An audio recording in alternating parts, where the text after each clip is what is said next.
নিয়ে যাও। তুই ঘুরি দিয়ে ওর সাথে নিয়ে করবে নাছিস, পাঞ্জাবির দাম নিয়ে তকাতকি করবে নাছিস। তোকে একবারে কয়া দেওয়া হয় নাই 550 টাকা দেন পাঞ্জাবি দিলে দেবো, নাইলে মফিজ ভাইয়ের মার্কেটে যা রংপুর বড়া থেকে মুই মার্কেট করিয়ে নিবি।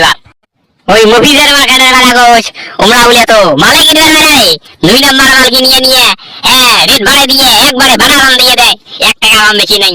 আর মরাটাই এসিয়ে দুনিয়ার ফিলিং করা শুরু করিয়ে দিছিস। ফিলিং এর গোষ্ঠী বাড়ি নিয়ে যায়, আমরা যত আরম্ভ করিয়ে দিছিস। বাড়ি থাকি 6,000 টাকা ধরিয়েছে মার্কেট করবি, আর মাত্র যাব 550 টাকা আছে।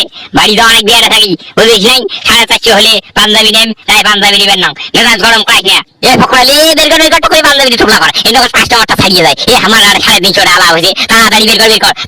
450 দাম কেন বাড়া হয়ে গেছে, মুই 450 দিবেন না, 425 টাকা হলে পাঞ্জাবি নেম, নাহলে আমি পাঞ্জাবি নিবেন না। আরে এগুলো কেমন কথা এখন মগুল হইও? তোমরা 450 বলেন ওই পাঞ্জাবি টাম ঢোকলা ঘোরান, এরা ফির 25 টাকা কম দিবেন, মানে একবারে দোকান থেকে বের করে দেন কিন্তু।